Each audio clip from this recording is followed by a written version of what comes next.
노인 65세 이상인 경우에는 반사신경 굉장히 늦으시고요.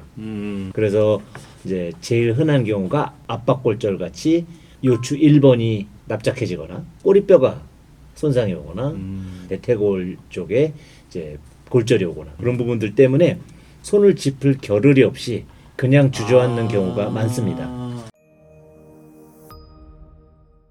최근에 질병관리청 자료를 보니까요. 만 65세 이상 어르신들의 이 추락과 낙상 사고 가운데 30% 이상이 겨울철에 집중된다고 합니다. 아무래도 눈이 많이 오다 보니까 빙판길도 생기고 네. 또 그래서 미끄러지기 때문이 아닐까 싶은데 보통 빙판길 낙상 사고의 경우는 주로 어느 부위를 우리가 조심해야 되고 다칩니까?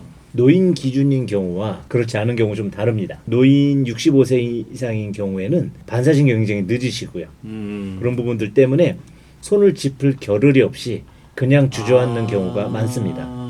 그래서 이제 제일 흔한 경우가 압박골절 같이 요추 1번이 납작해지거나 꼬리뼈가 손상이 오거나 대퇴골 쪽에 이제 골절이 오거나 이런 경우가 이제 흔하게 나타나고 젊은 분들은 이제 아무래도 반사신경이 있으니까 손을 딱 짚죠. 예. 그래서 손목뼈가 나가는 경우가 많고요. 또는 이제 남성분들 중에는 우리 여성하고 좀 다릅니다. 예. 그 이유가 좀 있는데 예.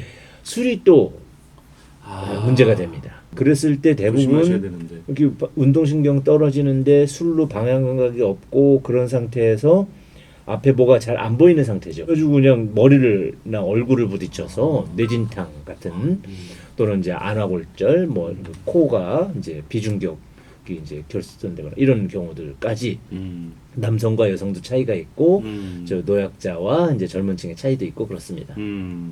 낙상에 따른 골절 한의학에서는 어떻게 치료합니까? 일단은 기본적으로는 조직 손상이 오니까 속에 멍이 들어 있겠죠. 예. 한방에서는 어혈이라고 합니다. 어혈. 어혈을 제거할 수 있는 건 한약밖에 없잖아요. 뭐 이제 멍크림이라 그래서 이제 뭐 헤파린 같은 걸 바르기도 하는데 그건 예. 피부에 국한된 거고 내장에 아니면 뼈 주변에 있는 그 멍, 또 뼈가 부러지지 않았더라도 생기는 그것을 회복하고 손상된 적혈구들 또는 헤모글로빈 성분들을 싹 빼내는 그런 약들을 사용하는 것이 1순위. 그러면서 또 염증이 있거나 면역 반응, 홍종, 열통 같은 예. 그런 부분이 있다면 염증이니까 염증을 삭혀주는 한약제들을 골고루 해서 하고 오래된 경우에는 한약제들을 써도 잘 안 되고 몸이 냉한 노인분들은 뜸을 뜨기도 합니다. 거기다 또 골절인 경우에는 예. 접골환, 뭐 접골탕 이런 유명한 한방 처방들이 또 있습니다. 이게 또 후유증이 오래 간다고들 해요. 그렇습니다. 후유증 관리법이 있을까요? 후유증이 생기는 이유는 정확하게 붙지 않았을 때 또는 너무 오랫동안 방치해서 늦게 붙었을 때 또는 여러 군데가 부서졌을 때 이렇게 다양한 경우들이 있는데 예. 그럴 때는 한 방밖에 방법이 없는 것 같습니다.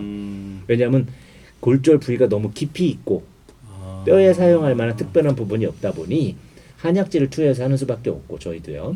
침이나 이런 걸 하기에는 이제 골절은 대부분 이제 부위가 깊기 때문에 그렇습니다. 그렇게 해서 이제 어혈을 제거해주고 염증이 잘 안 생기게 빨리 회복하게 하면 할수록 이렇게 들러붙는 부위가 유착이 되면서 이렇게 두드러져 올라오거든요. 튀어나온다고 하죠. 그런 것을 막아주지 않으면 그 튀어나온 뼈 때문에 주변 조직이 눌려서 예. 만성적인 통증을 유발할 수가 있죠. 낙상에 따른 골절을 입었을 때 빠른 회복과 치료에 도움이 될 수 있는 뭐 식품이랄까요? 낙상 자체는 원인 자체도 그런 부분이긴 하지만 골다공증에 기인하는 경우도 굉장히 많습니다.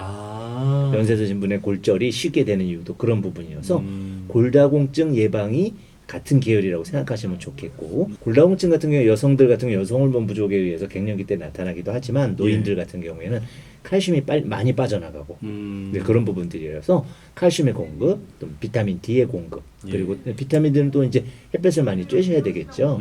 이런 부분들이 이제 잘 이제 선도적으로 되면서 영양을 충분히 흡수하고 또 뼈가 부러지지 않으려면 근처에 근육이 튼튼해야 되는데 근육이 노인들은 약해지시거든요. 그렇죠. 노인에게 가장 좋은 근육 영양은 단백질입니다. 식이섬유도 많이 드시거든요, 한국인들은. 그런데 이제 탄수화물만 많이 드십니다. 그래서 빵 좋아하시고 떡 좋아하시고 그런 거 과감하게 줄이시고 단백질 식사를 하셔야 됩니다.